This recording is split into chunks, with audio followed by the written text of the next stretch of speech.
which said that the equivalent cohomology of T1 was just z of y x1 x2 divided by the ideal generated by the quadratic equation y minus xy 1 minus x2 equals 0.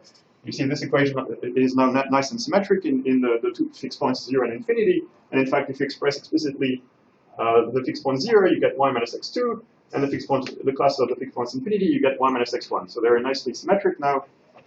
In these notations, 0 is like saying that z1 is non-zero, but z2 is 0. And on the contrary, the point infinity, it's, in other words, with the usual correspondence, I have like z equals, I guess, z2 over z1. So infinity means z1 equals 0, and on contrary, 0 means z2 equals 0. All right. And also, I mentioned to you that at this stage, I could not really justify the funny property that if you take the square of the fixed point 0, you get some coefficients times 0, and at that stage, I could not justify what that coefficient was. And in these new notations, I used to have an x, which was like x1 minus x2, but in these new notations, we had these funny formulas, which we couldn't really explain. And since we're going to have so the first part of today's lectures is about localization at fixed points, precisely. So in particular, there will be a nice explanation of these formulas, and then the second part will be the R matrix. Okay, so the first part, yes, first part is about localization. So we had briefly started talking about localization. And then I suddenly finally remembered what I wanted to say about the pairing, so I'll say a word about the pairing before we go on. Anyway, so localization was all about saying that, simplifying a bit the story by saying that we're going to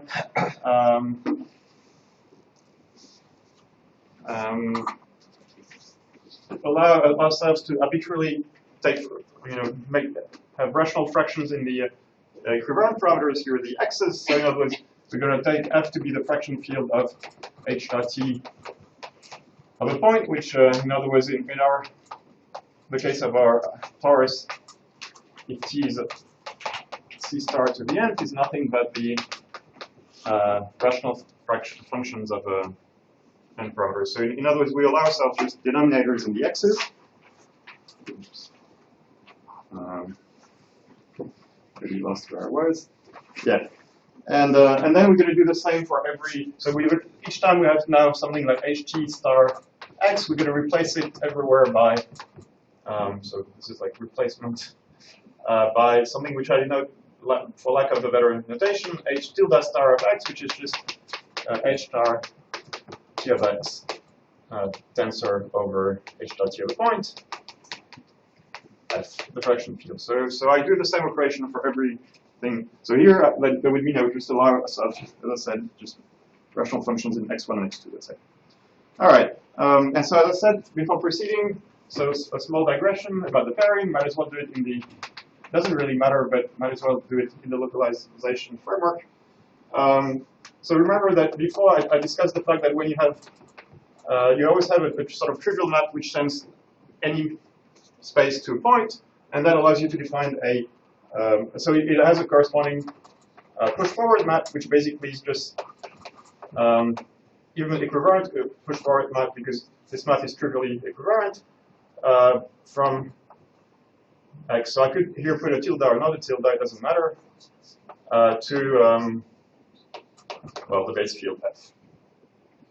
And morally, this map, just as in the non-equivalent case, just sends every fixed point to 1, basically.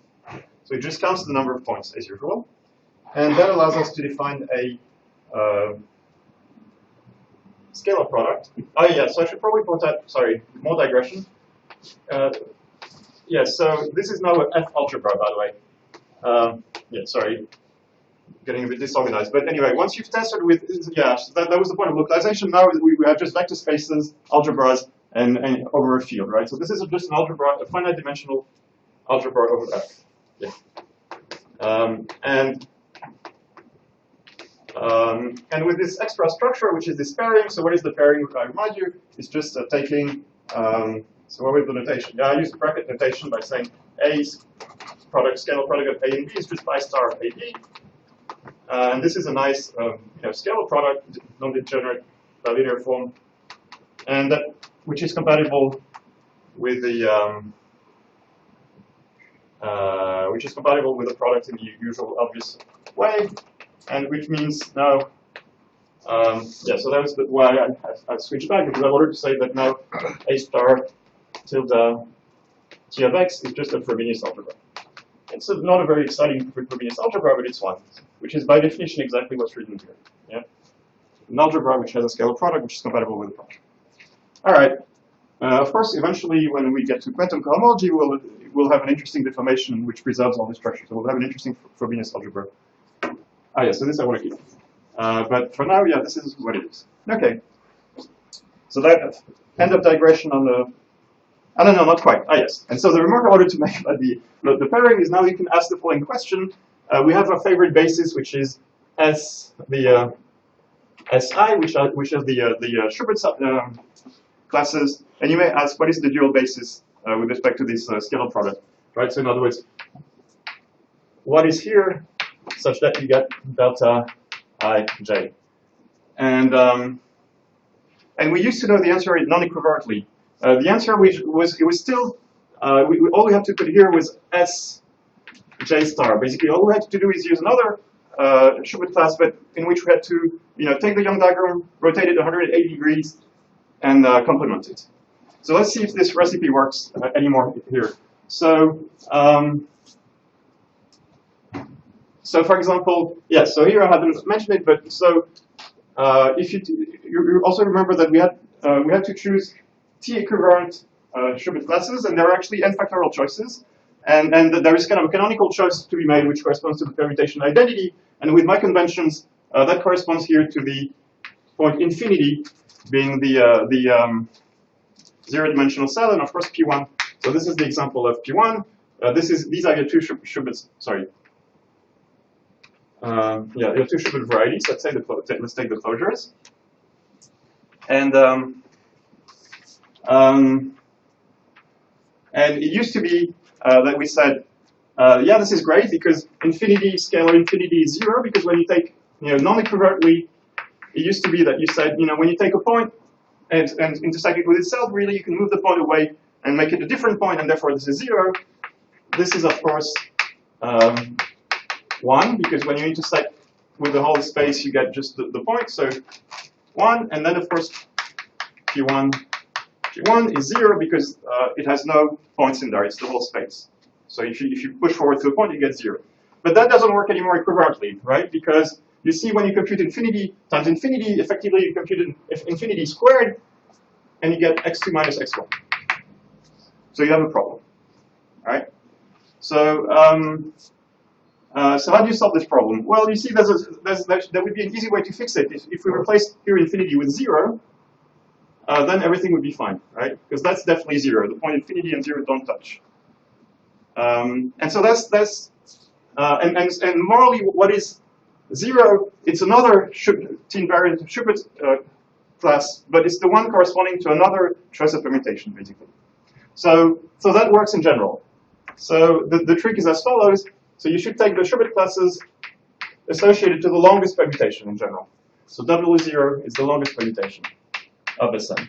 So you reverse everything. N goes to 1 all the way to okay. So that works. So these are actually, these satisfy this identity. And star is, as usual, just complementation and rotation 180 degrees. So the reason I'm mentioning this is that in integral systems we'll very naturally have, like bras and cats, and so we'll naturally be led to thinking about these two things. And so we'll have to be careful about the fact, that these, this basis by now is not even anymore globally self-dual. You really have to go to, you have to use different permutations for. So in the usual language, these ones are called just Schubert classes, and these ones are usually called or Schubert cells, and then these are basically opposite Schubert classes. And yeah, so that's, I guess, what I wanted to say last time about the pairing. So there is now a sort of non-trivial operation to implement the duality, basically, which is not just a complementation of the Young diagram, but also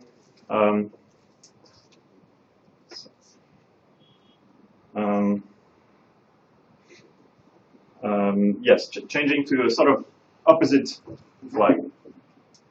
All right, so now I want to talk a little bit about localization and fixed points. Yes. So the main interest of, and again, this will be relevant for integrable systems and beta ansatz. So the most important consequence of localization is the following fact. So there are two different ways I'll formulate it. So the formulation number one is the following statement. Yeah, so let me formalize it a little bit. First, let me define xt to be the set of fixed points of x. So t fixed points, right? And let me assume that this is actually a finite set. So in other words, the fixed points are isolated. So which means since we're in a projective variety, this is actually a finite set. Right. So statement. So just to make things simple, of course there are many different. Yeah, this is just to make a very simple statement. And then form number one of the statement, which only involves, if you like, the vector space structure of H chart of the homology space. It just says that fixed points form a basis, as a f of H tilde T star of x. Once again, just as a vector space, F vector space. So this at first looks like a very surprising result, because suddenly this makes no sense non-equivalently. I'm telling you that, remember, points were just points in homology. They were all the same. So they suddenly you wouldn't be able to form a basis out of points. If only also because you'd have grading issues if you want to build, also higher dimensional objects. But I'm telling you, in equivalent homology, there's no problem. You can actually use fixed points as a basis for a cohomology space. Which is kind of cool. So in particular, that means that if you compute the cardinality of xt, that better be the dimension of the cohomology space. Which is a non-trivial statement. All right. So before we go on, so that's formulation number one. I'll give the formulation number two very soon, but let's, as usual, take our favorite example of the Grassmannian. So we haven't actually discussed that yet, and in fact, I promised you at some point I would come back to that, so now is a good occasion. So the question is, what are T fixed points inside? So remember, T here is Cn acting by natural action on K spaces inside Cn, and the question is, what are the T invariant the T fixed points inside? So we're talking about subspaces which are invariant by the action of T, and we sort of already discussed this in a slightly different way. We're discussing about T invariant flags, so it's pretty much the same story, right? There's not so many ways you can do this. If you define, the standard basis to be epsilon1, epsilon_n, it better be that your K space is made out of basis vectors, because otherwise you're going to screw up the T action, right? Is that clear to everyone, or should I explain this? So, what's the statement? Right, the statement is, we're looking for T fixed points. That means we're looking for subspaces of dimension K inside a space of dimension N, such that when you act with diagonal matrices on it, it doesn't change the space. Yeah? And you see that there's not really too many ways you can do that. It better be that it's a coordinate subspace, basically. So, I don't know if this is clear, but it better be that V is the span of some subsets, of epsilon I in I, where I is a subset of cardinality K inside 1n. For example, here it was particularly clear that the two fixed points corresponded respectively to the coordinates. So in other words, so these were lines inside C2. This is lines inside C2 in this formulation. And we find that there are only two lines inside C2 that are invariant by scaling of two coordinates. It better be that one of the coordinates is 0, and the other one is whatever you like. And so here is the same statement. If you don't want your T action to mix up things in a bad way, it better be that you just have the span of basis vectors, right? And now, of course, this is very convenient because you see that the indexing set is, as usual, just subsets of cardinality K inside, and so they're exactly, of course, entry scale them. Which is kind of nice because we already knew that the dimension of the homology space was entry scale. So that's convenient. In fact, what one can say a little bit more, and this is the thing that I briefly mentioned, which is this idea of B orbits. So in other words, at this stage we have two different objects which are indexed by subsets, K subsets. We have these these Schubert classes or Schubert cells, and then we have those fixed points. And the question is, can we make a direct relation between the two? And the answer is yes. There's actually, so in other words, so we have these SI, which were the Schubert cells. And let me just assume here that these are the usual ones. So when I don't write anything, I mean with the usual ordering of the flag, just some ordering, fixed ordering, Schubert cells, and then we have these fixed points. So maybe I should give them a name, by the way. So maybe I'll call them C to the power I. So when I write C to the power I, it means, where I is a subset, it means basically the subvector space generated by the corresponding basis vectors. Does that make any sense as a notation? It's just a notation. If you don't like it, it's not a big deal. It's just, right, so now we have two different objects indexed by subsets, K subsets, and the claim is that there is a direct connection between the two, and the connection is exactly the fact that SI is nothing but the B orbit of CI. So let me remind you that B is just the Borel subgroup, so that means just, if you like, upper triangular matrices in the basis in the basis epsilon 1, whatever canonical standard basis you have used. Upper triangular, maybe invertible triangle basis. So in other words, I briefly mentioned that there was a third definition of Schubert cells in terms of B orbits, and the claim is that if you try to decompose the Grassmann in terms of orbits under the Borel subgroup, you'll find that there are exactly entry scale orbits, and orbit representatives are exactly those fixed points. In fact, you may remember that I described these the Grassmannian in terms of matrices of size K by N, and I had this decomposition in which I had, this whatever it was called, row echelon decomposition, in which I had ones somewhere and then stuff. But if you ignore the stuff and just put equal to 0, that's exactly my fixed point Ci in this explicit description. And what I'm claiming is that all the junk that's here you can actually kill by an action of the Borel subgroup. So it's very close to where we already said, but we didn't really say it explicitly, so this is a good occasion to make it explicit. So in other words, not only are they indexed by the same thing, but there's an actual natural statement, which is basically that Ci is inside, well, let me write it as J, if and only if I equals J, right? So there's exactly one fixed point inside each Schubert cell. Okay, so far so good. So that was formulation number 1 of current localization and fixed points. But I want to say a little bit more about that. So, because this is not exactly yet how it will appear in integrable systems. I mean, this is one aspect, but that's not the only useful thing to say. And the reason we're not yet at the end of the story is because we haven't used the ring structure, I mean the product structure on the algebra. This is a statement at the level of vector spaces, and we can do a little bit better than that. And so let me try to rephrase a little bit what we just said. Okay. Haven't found yet a way of not having to scroll each time this is annoying. Right. So let's try to understand a little bit what this statement is saying. It's saying that fixed points form a basis, but in practice, how do you decompose on that basis? Well, there's really only one map you can use, which is the embedding map. So when you have a fixed point, it suddenly sits inside the space, right? And then it uses two maps.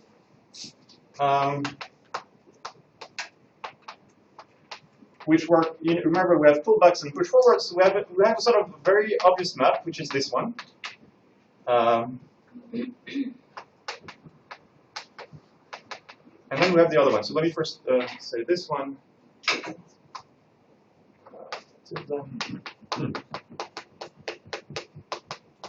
So what is this map? This map is just the one map that says when you have a point, well, you can just push it back where you used to live. That means inside X. That means to a fixed point. Let me call it just P in general. You just, the class of P inside. Yeah. So let me formulate this very explicitly. So these are just a bunch of points, right? So a finite number of points. So this is just a bunch of copies of just the base field. It's just trivially isomorphic to f to the power the number of fixed points. Yeah. And what it's telling you, and inside here there's a kind of, again, trivial basis, which is just the standard basis 1, 0, 0, 0, which corresponds to each point, right? So you have a certain element, 0, 1, 0 for each fixed point. And it's telling you that this fixed point, you can send it back to live where it's supposed to live, which is in the space X. So that map is completely trivial, right? Nothing to say about it. And it's just telling, and of course the statement is, so this will be an isomorphism. And in other words, it's just telling you there is a natural basis of fixed points, which was a statement of the theorem, and this map just sends them back inside their embedding space. Now the funny thing is you have another map, which is I star, which is the fullback.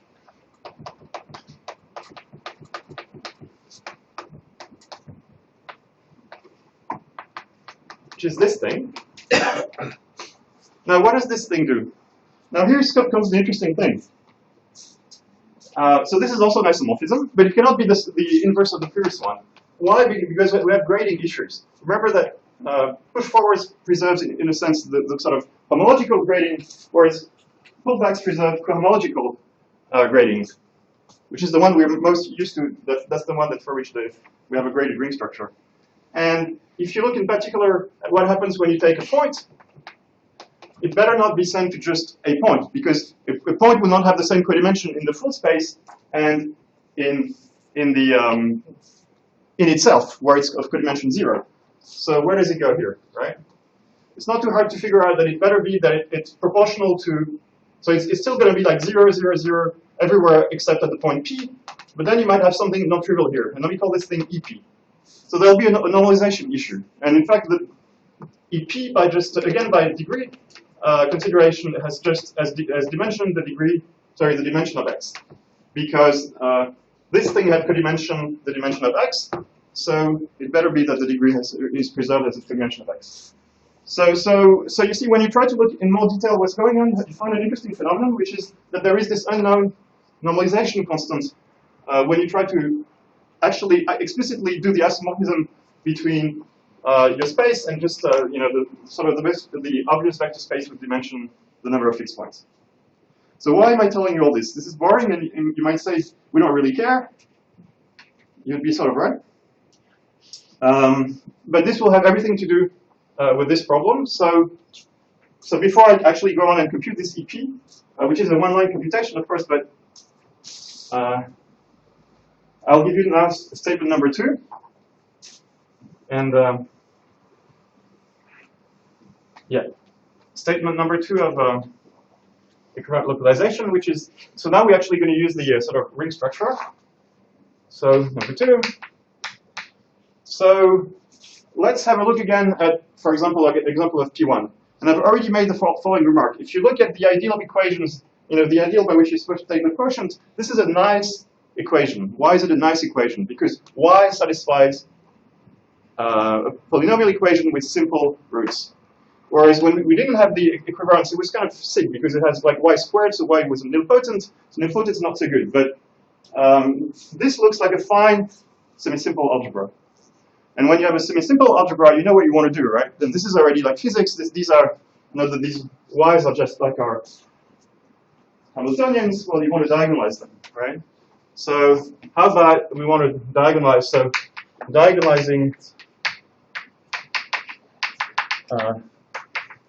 H star T of X, yeah?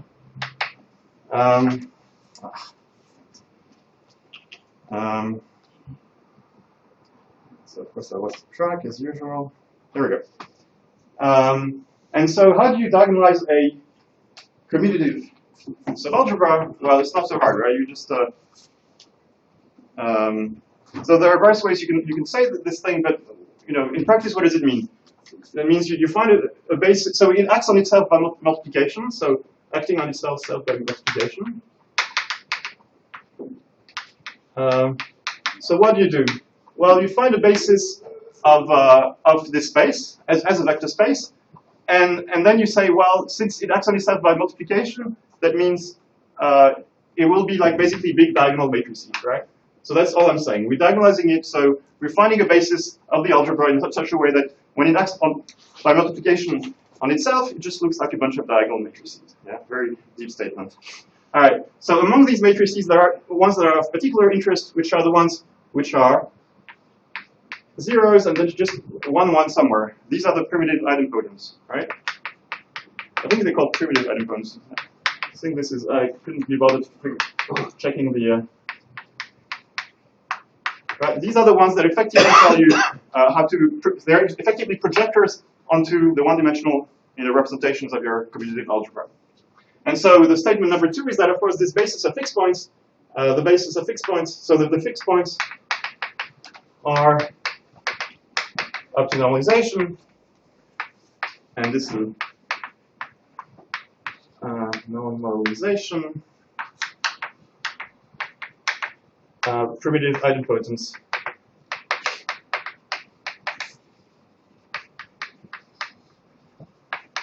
of whatever, h tilde star t of x. So in other words, it's not just any basis of this vector space, it's actually a basis of idempotents for the corresponding algebra, acting on itself by multiplication, if you like to say it very pedantically. All right. So let's see if there's any chance. So how can we check this? Well, what are the properties that are supposed to satisfy these matrices? Let me call them E sub P. I don't know, E is already used by normalization. Oops. Well, eventually I'm just going to call them, yeah. Let me not give them a name, let me just go straight to the proof of the statement. So how do you characterize these idempotents? So we're supposed to take the classes of these fixed points, and the basic property that we should satisfy is that if you have two such fixed points, P times Q, it should be equal to delta PQ times P. And since I told you that there is a bit of a normalization problem, there might be something here which will eventually might have to add. So is this property true for PQ two fixed points? So the first thing is, as usual, it's clear that PQ equals 0 when P not equal to Q, because basically they're just different fixed points. You intersect them, you get 0, you're done. Easy. And now, of course, we get back to our favorite problem. What is P squared? Because this is the thing that I discuss here. So we'll finally get an answer to this problem. Okay, so the first thing I'm going to do is technology is not today agreeing with me. What about decomposition of unit? Yes, I'll get that in a sec. Yes, yes.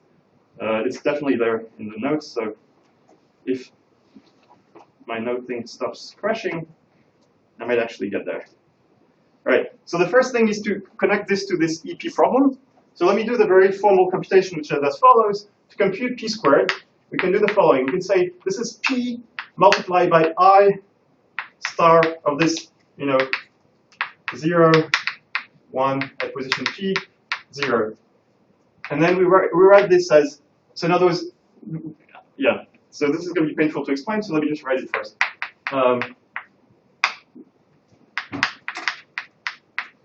So I'm going to use the, yes, precisely.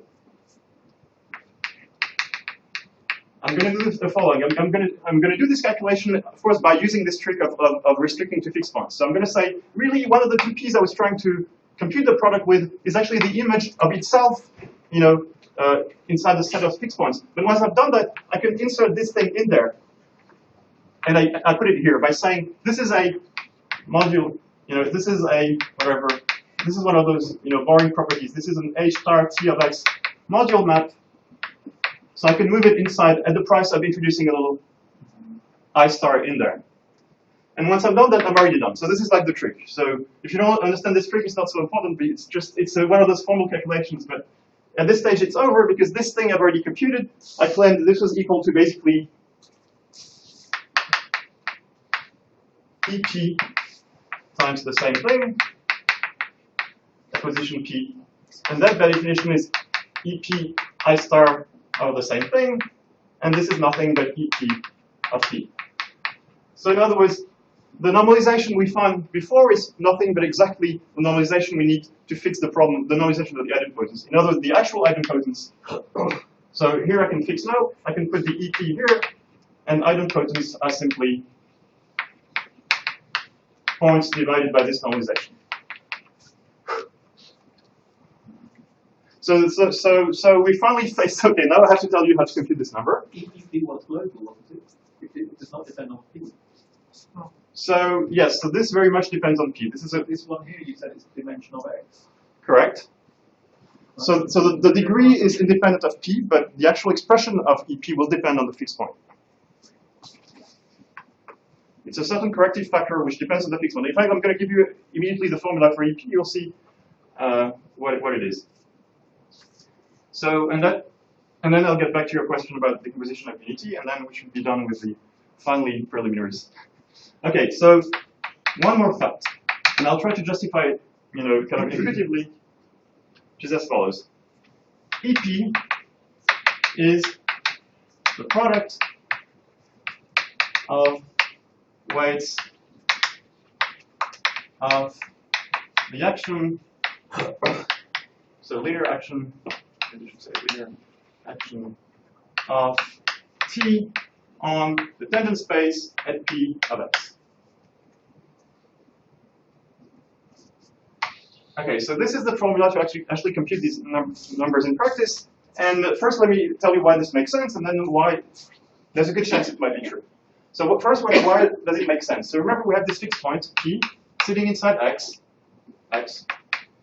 and it's a fixed point. That means here T actually sends this point to itself. So if you look at a little bit of a neighborhood of this point, yeah, it won't go very far, right? So the point here might just go here. So basically, that means if you linearize the action, you'll have an action on the tangent space.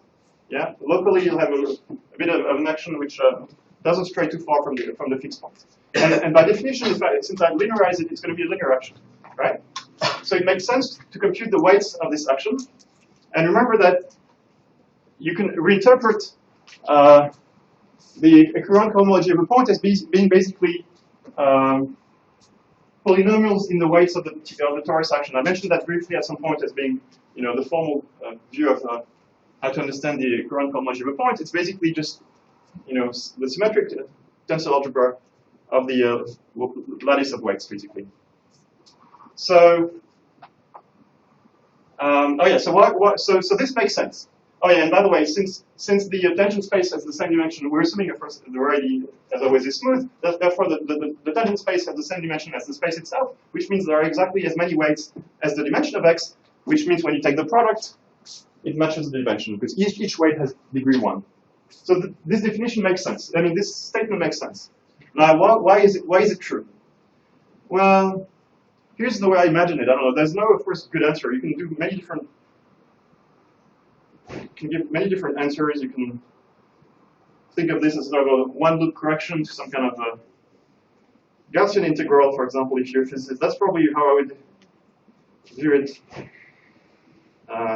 myself. But here's the sort of geometric justification. Assume that so this is a fixed point, right? And we've assumed that it's an isolated fixed point. So we have P now, and it's isolated, which means there are no other fixed points around, right? For the action of T. But suppose you have another torus T prime, which is a bit smaller, and you're going to be very perverted. What you're going to do is you're going to choose precisely the subtorus such that one of the weights vanishes, right? So in other words, if you make the torus sufficiently small, eventually that corresponds to effectively killing, it's like making some linear, writing some linear constraints on your variables xi, right? Eventually, for example, if you take the zero torus, remember that corresponds to killing all the parameters. And then, of course, everything is a fixed point. But that's a little bit overkill. So how about we just make sure that we take a torus and that one of the weights becomes 0. So what happens locally now? Well, with respect to T prime, now we're going to have a whole line of fixed points, right? Because because there's one direction in the tangent space where the weight is 0, that means you have a whole line of fixed points. But if you have a line of fixed points, you're done, because then here's how I'm going to compute the class of P squared with respect to T prime. I'm going to say, oh, it doesn't really change much if I move a little bit around, right? So it's going to be p times, let's say, p prime, where p prime is maybe just a little bit aside from p, right? And that's already 0, because I moved the point, right? Magic.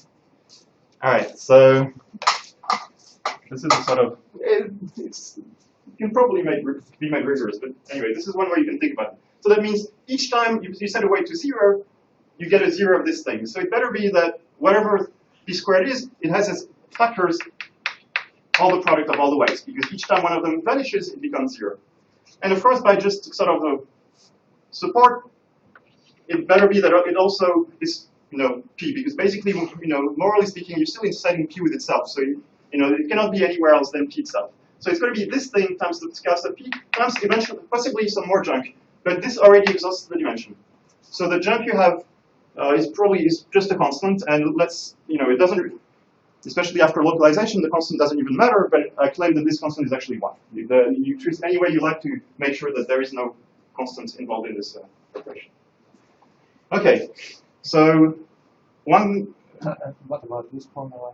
Yeah, exactly. So for example, exercise, check that in this case, if you compute the weight in the tangent space, these weights will be opposite and will be exactly x1 minus x2, x2 minus x1. It's a one-line computation, and but yeah, that's a good exercise to check.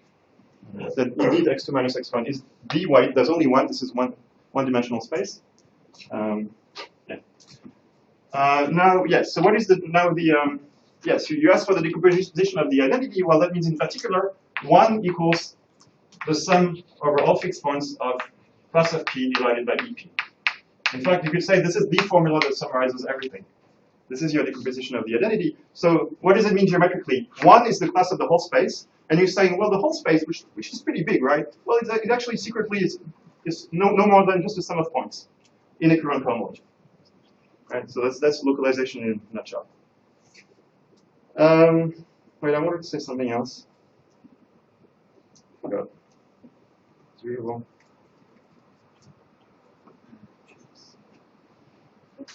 Yeah, right. And by the way, EP will be the so-called norm of beta state in integral systems. So in general, it's given by this Godin type formula, but here we'll see that in our case we have an explicit form for the graph. According to physics, it is just renaming the Yeah, so we'll get there. We'll get there. All right. So at this stage, I can do two things, and I have to check what time it is. So we're roughly halfway, yeah? Yeah. Yeah. All right, that's good. Now, so let me just proceed with the.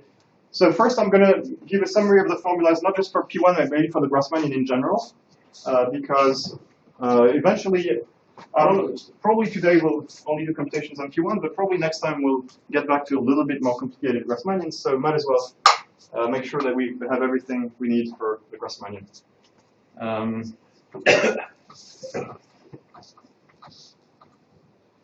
Right. So formulas for the Grassmannian.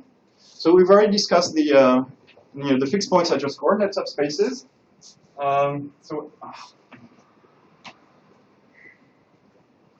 Maybe if I do it like this, no, that doesn't help. Yeah, let's see.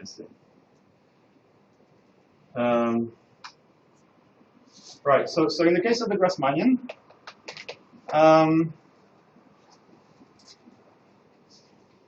so what do we have? So we already know what the algebra is, even with a little tilde, doesn't matter. We had some, well, it was something, like, well, let me remove for now the tilde, it doesn't matter. So we had something like z of y1, yk, and then it was supposed to be symmetric in these variables, and then you had the equivariant parameters.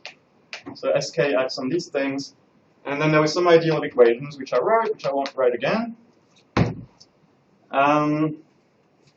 Yeah. So for example, what is the restriction? So so suppose you now, so you have an embedding of a fixed point inside the Grassmannian. So let me write it as I sub I, in which I only take one of them at a time. Doesn't matter, but might as well just take one at a time.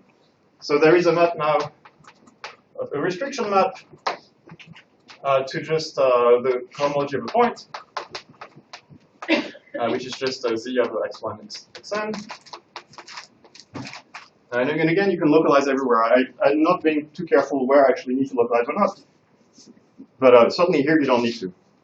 And so the question is, what is this map in practice? So let's check on P1, for example. Suppose I want to look at something only at 0, but I really want to think of these as polynomials. So for example, 0, yeah, I wrote it here. 0 is y minus x2, infinity is y minus x1. And suppose I want to somehow kill the contribution at infinity. Well, there's an obvious thing you can do. You can substitute y equals to x1, and then suddenly this thing drops out. Yeah, magic. And of course, if you do it for y equals x2, then the contribution of 0 drops out. That sounds good, right? So how about we do exactly that in general? How about to a polynomial p in y1, yk, and all the other variables, we associate something here which depends on the subset I, and there's not really many things you can do, right? If you think for a second, the only reasonable answer, yeah, and then your other variables, the x's. And so the only reasonable thing you can do is you can substitute y1, say, to be x I1, x I k, where I remind you as usual that I has a cardinality k, and then all the other variables being the same. And again, this makes sense because remember this is a symmetric polynomial in the y, so it doesn't matter which ordering of the so in other words, I write explicitly I as being I1, Ik, but it doesn't matter in which way you order the elements of I, because it's a symmetric polynomial anyway.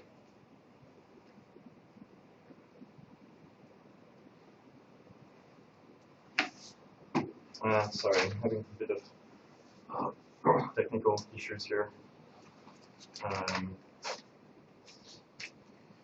My tablet keeps crashing, which is annoying. Of course, I don't really need my notes, but yeah. All right. So that's point number 1. So that's explicitly how you restrict a fixed point. You just specialize the first set of variables, the y's, which are, of course, usually people call these y's x's, and the x's they call y's, but just because I'm a little bit dyslexic, I switched them. Now, so that's point number 1. Might as well also give you explicitly, so now what are the classes of the fixed points? So again, here we had the answer. 0 is given by a certain polynomial in y, infinity by another one. So can we, in general, give the classes of all fixed points? And you see, this is basically Lagrange interpolation, because we are trying to find a polynomial, and we even know which degree of the polynomial, by the way. These are fixed points. That means the degree of that class has to be the dimension of the space, so k and minus k, right?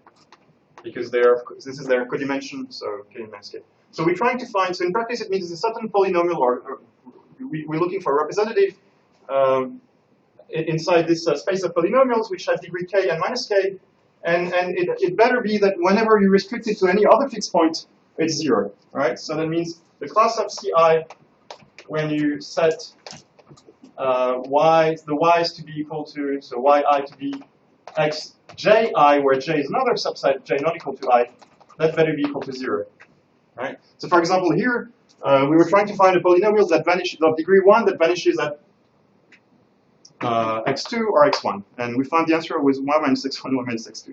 Yes! So if you do it in general for many variables, you'll find that it's not much more complicated. And let me just give you the answer. You're just going to take a big product.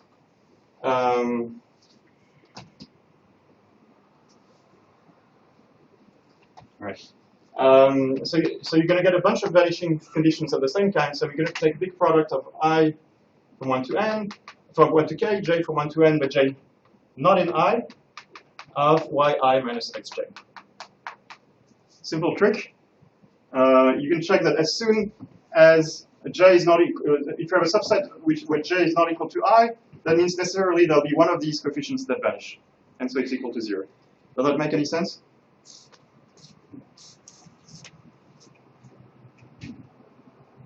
because you'll substitute, yi equals a bunch of xj's, and since you especially chose exactly all the j's which are not in I, if you have any other subset, it will include an element from the complement of I, and therefore it will vanish.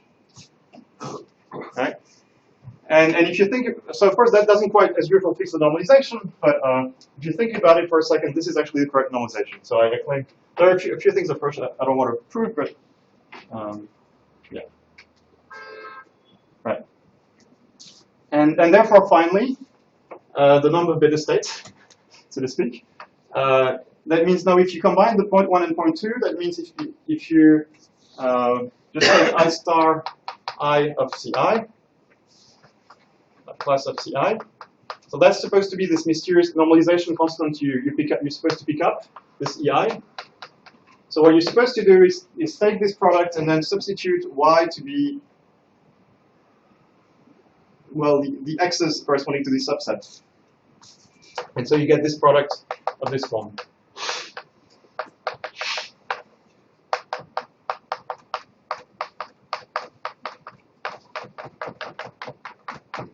Which is this nice formula, which does not vanish because, of course, the two subsets on which you take the product are disjoint.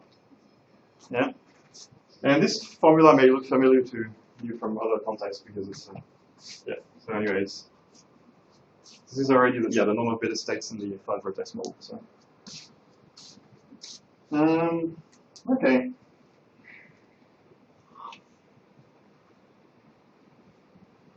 Okay, so now we move on to the next part. If there are no more questions, because this is the end of the sort of geometry stuff. So let's summarize. We defined this equivalent cohomology space, and we found that there are two natural bases. One which was given by, well, there are actually n factorial of them, but let's say one type of basis which is the basis given by Schubert classes, and another basis which is given by fixed points. And right, now that's all we've done so far. Not much for two and a half lectures. But okay, now we're going to play with these things.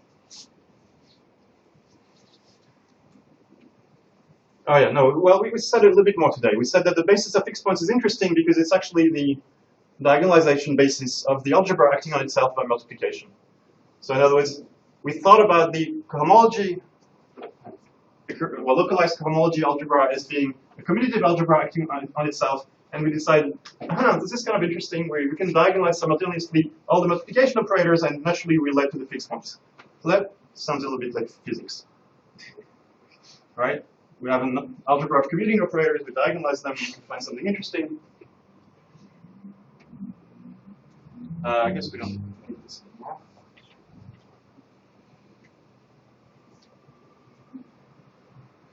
Okay, so, yeah, so the matrix.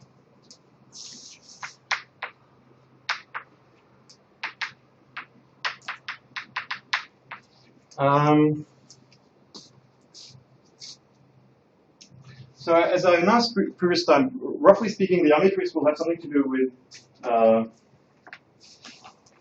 in the basis of Schubert's Schubert classes. What happens when you change? You use this permutation, this freedom of permutation of your flag. What happens at the level of the corresponding bases? But before we do that, let's try to change a little bit the setup, just a tiny bit. And the reason is as follows. Remember that I just told you that this cohomology space has dimension n choose k, and in physics we're not used to that. We'd rather have a space of dimension 2 to the power n. These are the favorite spin chains, right?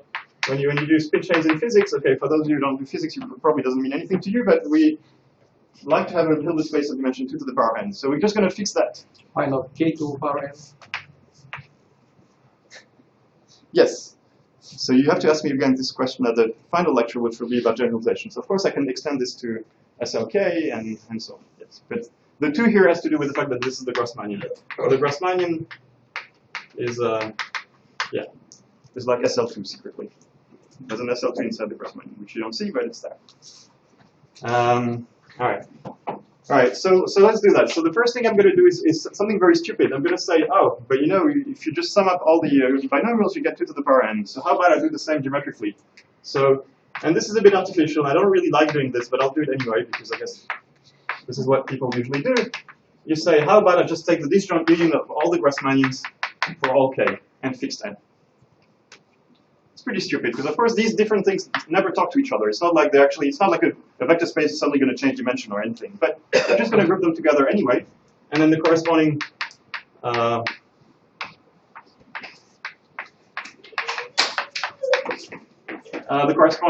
homology algebra sort of trivially becomes just the direct sum of all of these. Well, in spin chains also some Yes. subspaces don't talk. I agree, and that will be my next comment. But yes.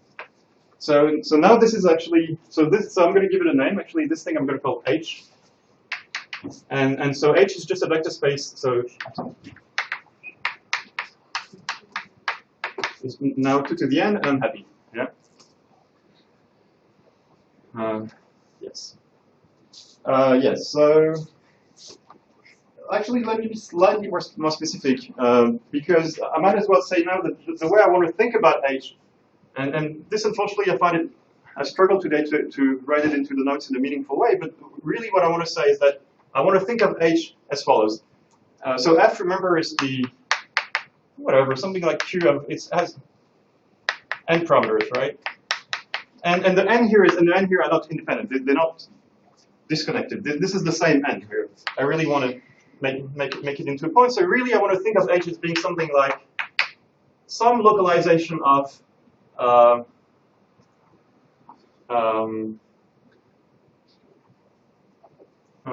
sorry, yeah, here's the power. So I really want to, in other words, when I say something of dimension 2 to the power n, I really want to think of it as a tensor product of things of dimension 2, right? So I want to think of it as a big tensor product I from 1 to n. I'm killing all the chalk in my energy. You have more there. That's all right. And of course here I'm a little bit annoyed because of this localization issue. So maybe I'll just put a big tilde over everything. Tilde here means I'll localize it. You know, this is like the thing that says you tensor with f at the end of the day, because I don't want to do this at this stage. And then this is just z of xi to the power 2, let's say, where z of xi to the power 2 just means it's just a rank 2 module where I have 2 states. Do I give them a name in my notes? Yes. So this is just the span of 2 things, which I denote like this, and of the other around. A little black dot, which actually on the board becomes a white dot. That's okay. And an empty dot, right? Span 0 xi.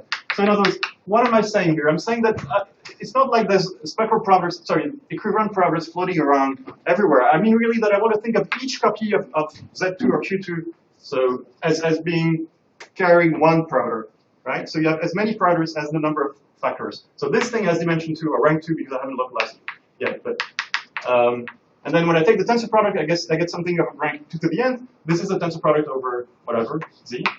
And then of course you get all your variables that are going to chain nicely into n variables. And then at the end of the day, you get essentially what I wrote here. It's a minor subtlety, but I couldn't find any better way to say.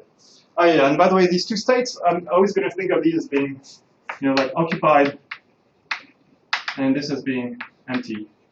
Or of course, if you prefer in spin chains, it might be spin up and spin down, but all right, so far so good.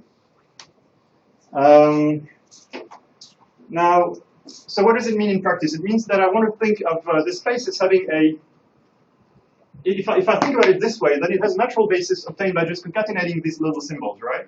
So viewed like this has a natural basis indexed by these little pictures, indexed by these little pictures when you put n of them together, something like this, dot. And you have n of them, right? So it's a binary string, if you like, of these 2 symbols, occupied, empty, of length n. And of course, I want to identify this with the basis of my homology space. And what is this? I say this thing. At least the word chain is now explained. Yes. In you. Yeah, we're getting there slowly. Okay, sorry. Spin is still mysterious. Yeah. So just a second. I'm coming back. Right. So in practice, of course, this is yet another description of the same combinatorial data we already had. That means I might as well talk about the subset I, which is the sites, sites site I, where you have a occupied thing, right? And that's a subset of 1n. So of course, it's yet another version of the same combinatorial datum, right? Except now I have no constraint on the cardinality of I. It could be all empty, all occupied, anything in between. Yeah, so there's a bijection, right? 1-to-1 between subsets of 1 and these binary strings. And of course, I'm going to say that this natural basis I identify with the Schubert basis. So here it's important to understand that this is the Schubert basis. So in practice that means S sub I, and remember this one is the one where I have made some choice of ordering. Doesn't matter which one, of course they're all equivalent, but some fixed given choice of ordering of your basis to define your T invariant flag. So some given choice like this, where the I is exactly this one. And this thing, where does it live? It lives in the cohomology of the Grassmannian of whatever the cardinality of I is, n. Yeah.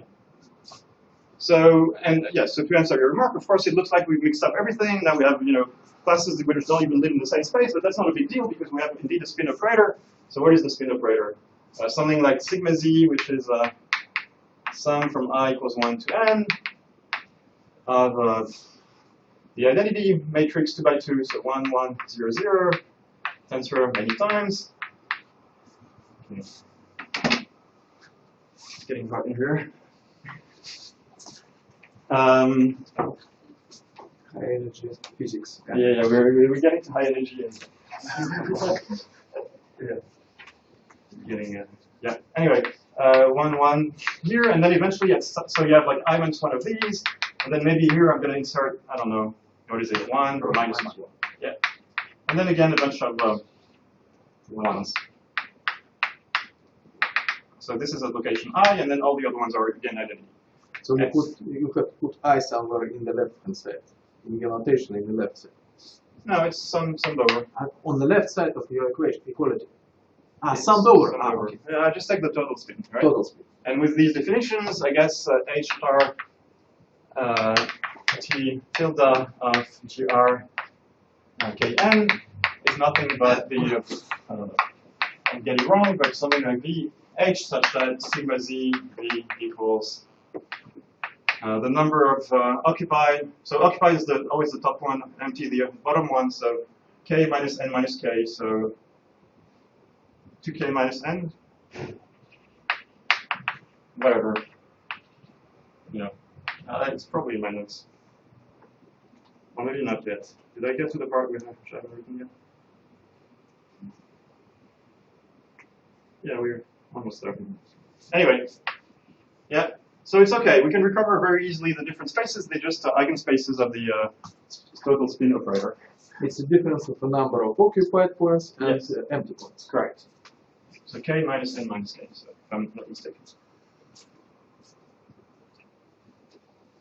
All right. And also, let me also introduce notations. I kind of like to write things in terms of bra and kets. So for now, we just have kets. I haven't used the pairing yet. Remember, at the end of the day, eventually there'll be this pairing playing a role, but I don't want to use it yet. So I will also, in other words, this thing, this basis element, SI, I will write it equivalently as something like this, like 0. I'll just use this kind of ket notation. It just means the same. Then we have to define bra notation. Fine. You want me to define bra notation? I'll define bra notation. I didn't want to, but I'll do it. Right. Okay. Fine. Let's talk about yes. Right. Oh, it's about pairing. Yeah, exactly. So So let's not do the pairing precisely. So in other words, for now, let's assume that we don't know that there's a pairing in the background. So there's something else in principle. Here we go. Which is H star, which is the dual space, which is the space of bras. Yeah. And you're right that of course secretly we know that it's also isomorphic to the same space, the cohomology space. But let's assume we don't know that yet. So we're being very stupid and we say, oh, okay, so it's like a spin chain, so it has a bunch of tensor products of spaces of dimension 2. So this is also a big tensor product, from I equals 1 to n of something of dimension 2, whatever. However I wrote it, like a q of xi squared maybe, and maybe again some completion or whatever to make that this makes sense.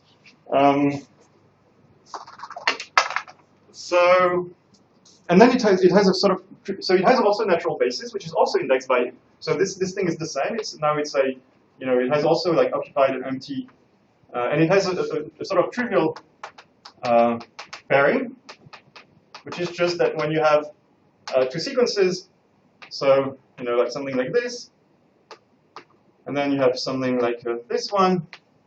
Okay, this is an example where it will obviously be 0. So in general, if you have some subset I of occupied sites here and subset here j, is just literally just delta ij by definition. Yeah.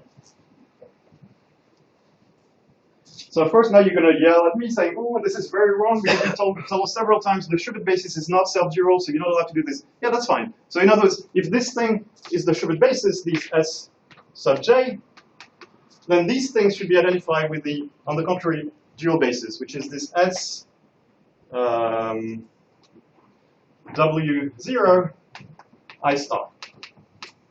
Yeah, so that means the basis in which first you index by rotating the, yeah, so what does it mean, by the way? Rotating the, rotating the Young diagram 180 degrees and taking the complement, which I believe is the same as reading, like reversing the, this is, I haven't actually written this explicitly ever. What is it? It's like reading from right to left instead of left to right, something like that. Yeah, so instead of, so it's something like, like n plus 1 minus in dot n plus 1 minus I1, I think. Is this correct? Can anybody? Of subsets, yeah. Or if you prefer, I think you're just making a. Is this true? Yeah. So you take your little, yeah, exactly. You take a boundary string and you kind of rotate it 180 degrees. That's it. And then, but then there's also this funny thing that you're also supposed to do this W0 thing. So you're supposed to take the opposite Schubert cells. So this is a somewhat non-trivial operation. Okay. Yeah, that's it.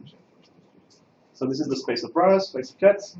So these guys, again, just treat them as like my diagrams defining Young diagrams. Yeah. So I'm always, yeah, I'm always implicitly having a bijection between these subsets, these boundary strings, and Young diagrams inside a box, the rectangle of size k by n minus k. And then but here you don't fix the size of the rectangle. Right. So that's a good point. So for each k, there is a different bounding box. You're right. And that's why at this stage the use of Young diagrams is a bit more annoying. That's why I'd rather think of binary strings, because these, have a fixed size which does not depend on k, which only depends on n. So that's why it's probably better to use at this stage the language of binary strings or subsets, if you like, but not Young diagrams, because you're right, the bounding box will change. All right, so far so good. So let's go back as usual to our favorite example, which is P1. And so that's why I kept the example, because basically we already have all the ingredients, but the only thing I'm supposed to do is I'm supposed to now take the disjoint union. So example n equals 2. So I'm supposed to take Grassmannian of 0 to Grassmannian of 1 to disjoint union Grassmannian of 2 to. But of course there are two of them that are completely stupid. The 0, 2 is like zero-dimensional subspaces of, this is just a point. There's only one point in there. And similarly, 2, 2 would be the whole space, so it's also from a point of viewed as a space, this is just, again, just a point. And this is our favorite P1.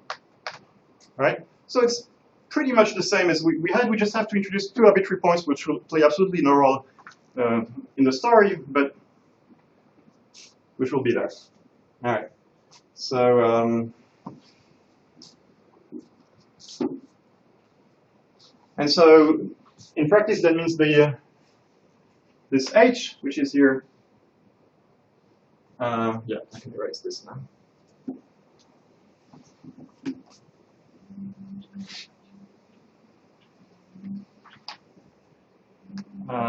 So what is it? So this h has a basis which has like this thing, and so this thing is supposed to be, I don't know, yeah, so I get confused which one is which. So I guess I should probably, so this is Grassmannian tutu, I guess. So it's just the class of a point inside h star of a Grassmannian tutu, I guess, because, yeah. And that's kind of the only class you have because, well, it's a point, right? So, and then, okay, so then we have 2 non-trivial ones. Might as well write the stupid one at the end as well. This is also the class of a point inside h star of Grassmannian 02. So nothing interesting is ever going to happen to these 2. And then we have, so with the lexicographic ordering, these 2. And these, as I said, with my convention, so let's see. This is the subset 1. That's the whole space. And this is the point infinity. So I think I wrote it intentionally to not to forget. So S2, yeah, the subset 2 corresponds to the point infinity. The point 0 doesn't exist here because it's just a different, it's the opposite Schubert cell. And P1 is the whole space. So this is your favorite Schubert basis with the sort of standard ordering in this case. And so in practice, that means you could rewrite it as these. Yeah, no, that's it. That's all I want to say, basically. All right. And we might as well do the bras. I'm going to do the bras. Yeah, so there'll be a. Yeah, I thought as well. What the heck? So there's going to be 2 boring bras, which I'm not going to write. So let me just write only the interesting ones, which are the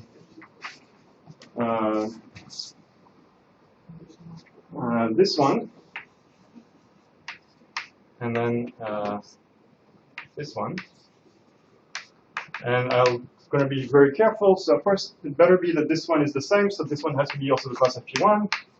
But this one is going to be different. So this one is the class of 0 because I claim that when I use bras, I have to use the completely the opposite cells.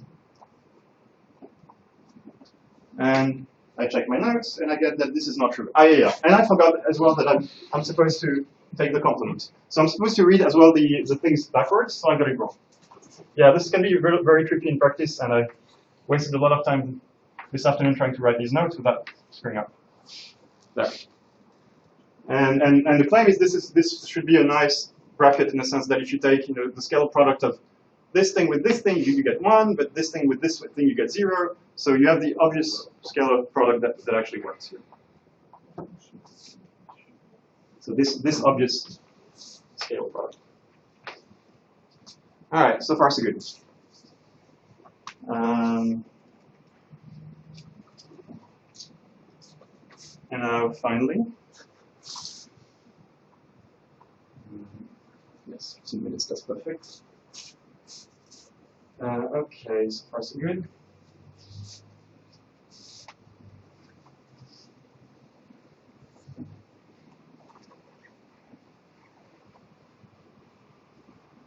So now I can formulate the R matrix. So the definition is as follows.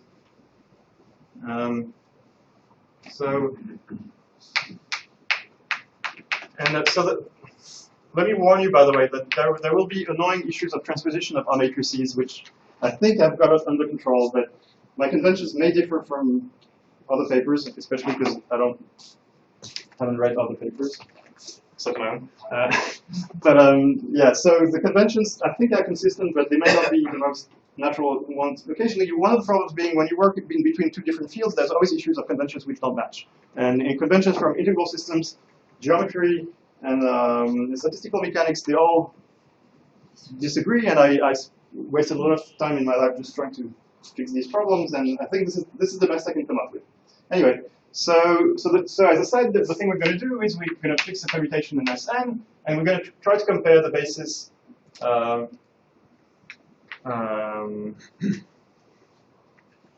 S, little s w with, let's say, the standard one, s1 plus s, and there will be indices. So yeah, at this stage it's better if I actually read my notes carefully.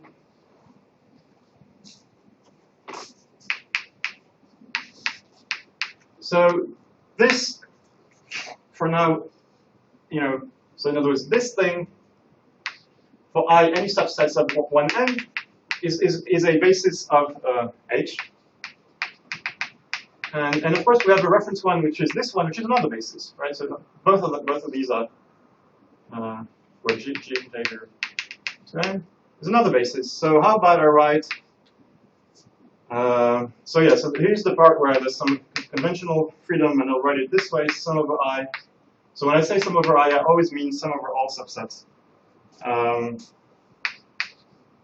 Check.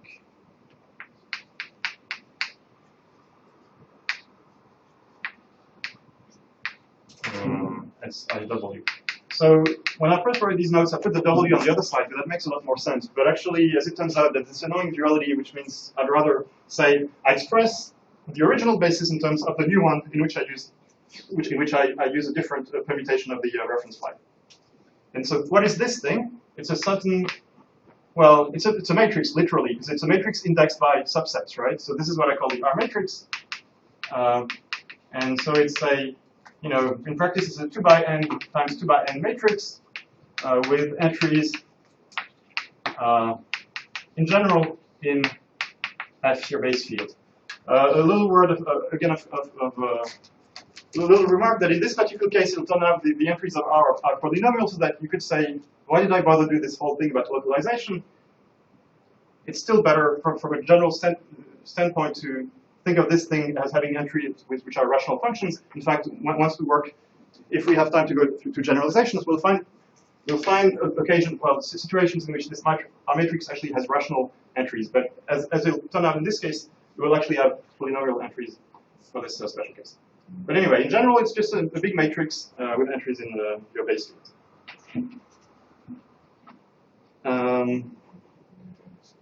All right, so far so good. I'll differ. You may say this is really what are we? Are we in high school? Why are you talking about matrices? You're supposed to do like linear operators and stuff like that. Why are we even reducing everything to matrices? Well, let's just do things slowly. Eventually, of course, I want to think of this as the matrix of some linear operator. It doesn't cost much to, because I really want to think of it as having a privileged basis, which is this Schmidt basis. In fact, you'll see that if you think about it as an operator, there'll be much easier ways to express it explicitly. But I don't want to do that. So I really want to think of it as a matrix. Yeah. So in practice, that means if you use, since you wanted Brazen-Ketz, so let's do that in terms of Brazen-Ketz. So it's like I check W I J is what is it? So something like S. Why do you use this check at the top of your R matrix? S check, right? It's just additional complication of a symbol. Yeah. No. Okay, very good. Let me answer that comment. I didn't plan to, but I might as well now. You see, when you do that, yeah, actually that's a good point. I should have made this remark earlier. Okay, digression, remark.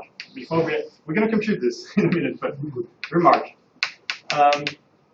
There's an issue of indexation which is a little bit non-trivial. Remember that I told you that when you look at fixed points, in other words, there's a very easy way to remember which Schubert cell is which. When you have S sub I, it's exactly the B orbit of the fixed point. So here I mean this one of the fixed point Ci. So that makes this indexation fairly natural. In another, of course, I defined to do this thing in another way using reference flags, blah blah blah. But really, this is it. This is the B orbit of some fixed point, right? But there's a big subtlety here. Let me put a little warning sign. Suppose now we use the Schubert cell with another reference flag. Then this is going to be screwed up because effectively, what is this thing? It's the val group acting on this thing, but the val group permutes the fixed points, right? So probably I even had this remark somewhere in the notes. Hopefully, because otherwise I'm going to screw it up and tell you yes. If you do it for this one, you'll find that, so this is, of course, there's another Borel subgroup associated to this thing, but to summarize, the point is that it will contain exactly the fixed point indexed by W inverse of I. This is where I needed to check because I never know which one is W of I. So in other words, fixed points themselves get commuted by the val group, and once you do if you change the basis, you have this thing. So in other words, and more generally, I could say that this, as usual, if and only if I equals J. Yeah. And I think I didn't screw up. SIW, yes. Right. So when you see this, you realize that maybe the indexation is not so clever here because you're now indexing. It would make a lot more sense to define, maybe some something like.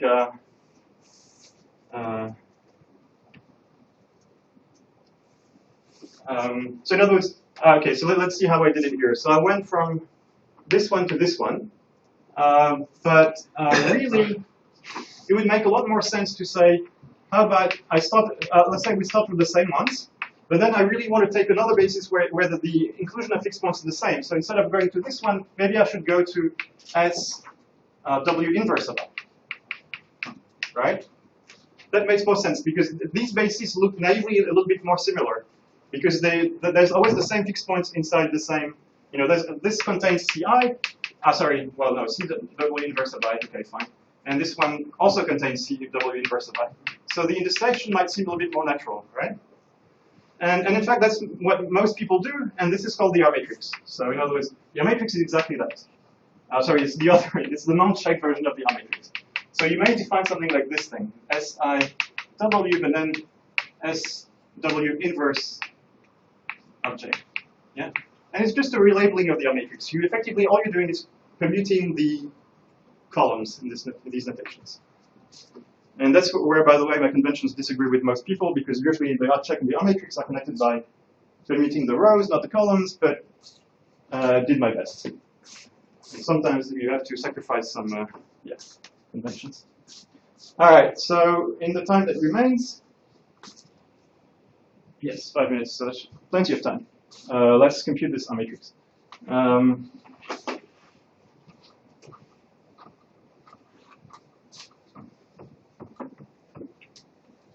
Okay. So yeah, we'll get back to our favorite example of n equals 2. So n equals 2 shouldn't be too bad, right? These are 4x4 matrices. And of course, we know that these matrices are always, so yeah, obvious remark, which is related to the question you were. We always know that these matrices, either R check or R, always commute with this operator sigma z.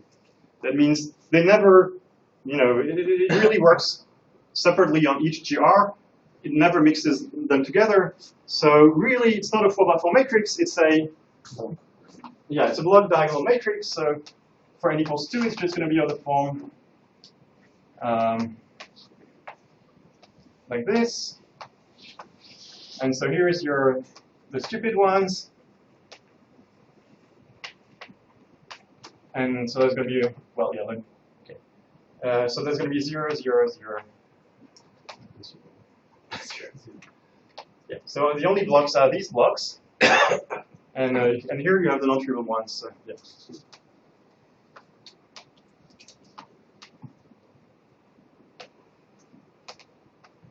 Right? And the same for the R matrix, but we'll write that later.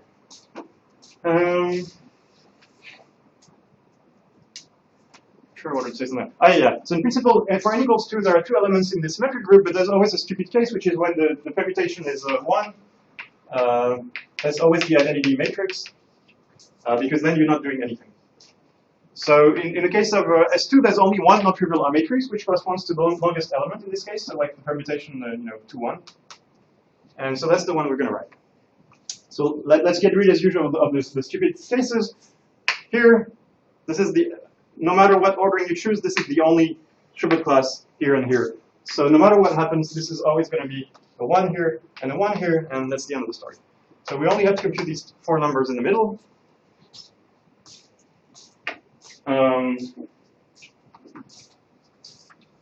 So how do we do that? So that's the part where you have to carefully read the convention that I chose. So the convention is that that I expand the old ones in terms of the new ones? Yes. So that means I'm supposed to, yeah, exactly. So I'm supposed to take my ordinary Schubert classes. So that was the point at infinity, and P1. Yeah, so here they are.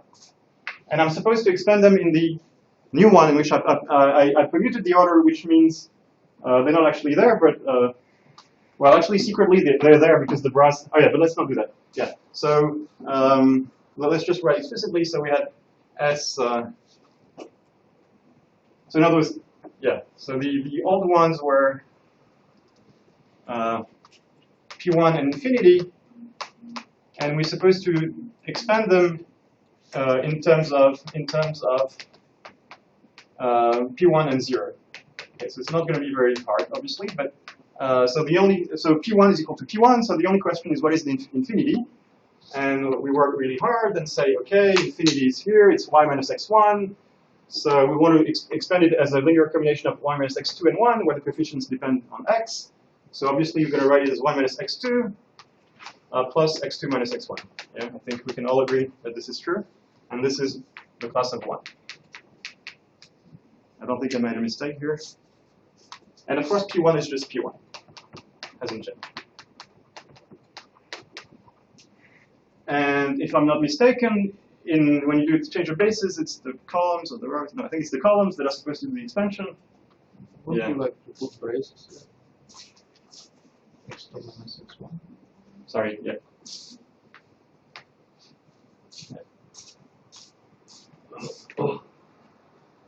And so let's see. So P1 was like occupied empty. So occupied empty to occupied empty is 1, and then occupied empty to, and then there's nothing else. So this is telling you that P1 equals P1. And now we're saying infinity, which is this one, equals 0, which is this one, plus x2 minus x1 times P1, which is this one. So this is how you get the matrix, the object matrix. And since you insist, how about I write also the non-checked version? Might as well. So the non-checked version corresponds to simply permuting the columns according to the permutation. That means permuting these two things. So that means effectively permuting these two columns. These ones are invariant under permutation. So that means instead you get 1, x2 minus x1, 1, 1, 0, 1. And again, I got feeling that in physical literature, this guy is called R-check, and no, this is no. These are the correct physics conventions. No, because this is where I come from. So yeah. Because this one is looks like a permutation. If x2 equals x1, Correct. This permutation. Yeah, which is what it should be. The R matrix at the zero spectral parameter should be the permutation matrix. And zero spectral. Yeah. Yeah. So in fact, that's a good remark. Yes. Yes. Yeah, maybe I should. Yeah, so there are many general properties we can immediately deduce from this formalism, including, of course, the Ambassador equation. But yeah, maybe since this will be for next time, so maybe I'll just I'll just comment that indeed. So yeah, a remark. If you kill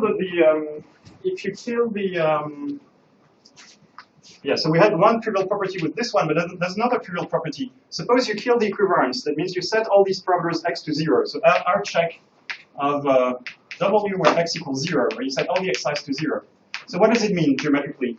That means you're comparing two bases non-equivalently, but they're the same. Remember, the only difference between the various, this subtlety of W only appeared because we were looking, for these like T invariant bases and blah blah blah. So any Schubert basis is equivalent to any other Schubert basis non-equivalently. So this better be equal to the identity again. And so yes, which is normal. This is what the R-check matrix is supposed to do in physics, and that means, on the contrary, the R matrix in this case is the permutation matrix. So I'm not going to write it, but that effectively means RW, which is just some permutation, is the permutation matrix. So maybe it's the inverse of W or permutation of W. Yeah, it's either W or W inverse. I'll let you figure out which one, because this is always annoying. I have a question. Why do we need to calculate this guy from the point of view of geometry? Or do we have some other motivation to compute this R-check, this relation of bases? Yeah, this is a good question. I'm just checking that I haven't forgotten something obvious, and then I'll answer your question. Yes, all good. Right, so why do we compute these things? I find it a very natural question, to be honest. In fact, I'm surprised that people didn't do this calculation a long time ago, way before the connection with integrable systems emerged, because this is a very natural question. You have many different bases. What is the change of basis, right? I would say it's a very elementary and natural question. So it's just our interest to compare different bases. Yeah, of your cohomology space. But and effectively, of course, there are many different ways you can think about this, but yeah, that's the way I prefer to formulate it. I find this the most elementary way to explain where the R matrix comes from, because there you see immediately that there is a valve group, and therefore there will be essentially the Yang-Baxter equation and stuff like that appear, and you can see very explicitly the algebraic structure. And when finally you recognize physics, yeah, in this. Right. So this is the R matrix of the so-called five-vertex model, because there are 5 non-zero entries, 1, 2, 3, 4, 5. And this is a famous model of statistical mechanics, and which will be discussed next time. Mm-hmm. And we'll reinterpret everything else we've done in terms of this five-vertex model. That's the go. Okay. Are you finishing? Sure. Okay. Thank you. So next time will happen next Wednesday, 17:30, and we come to physics then, yeah? Physics is a big word for it. There'll be pictures again.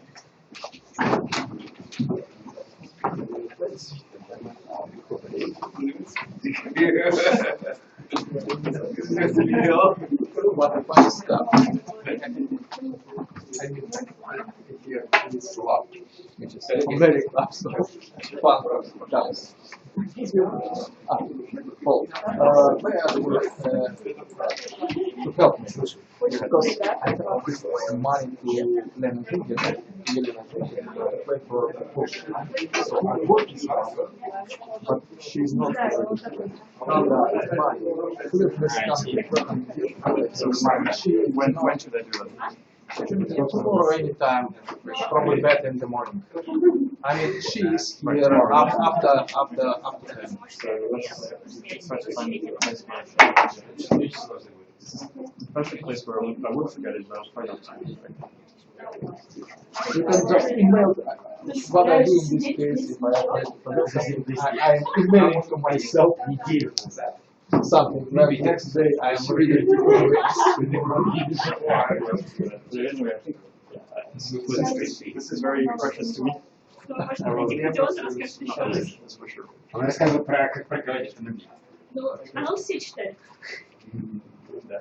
So,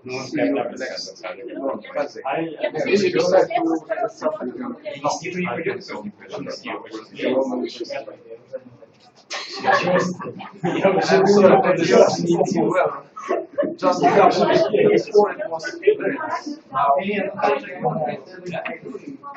many days in winter in Moscow, very recently. So.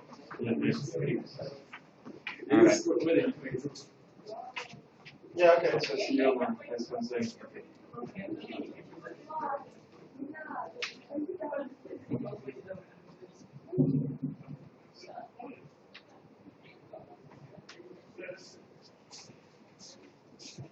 Alright, so should we talk now or we're going to do this? Yeah. So I'll wash my hands. Yeah, that's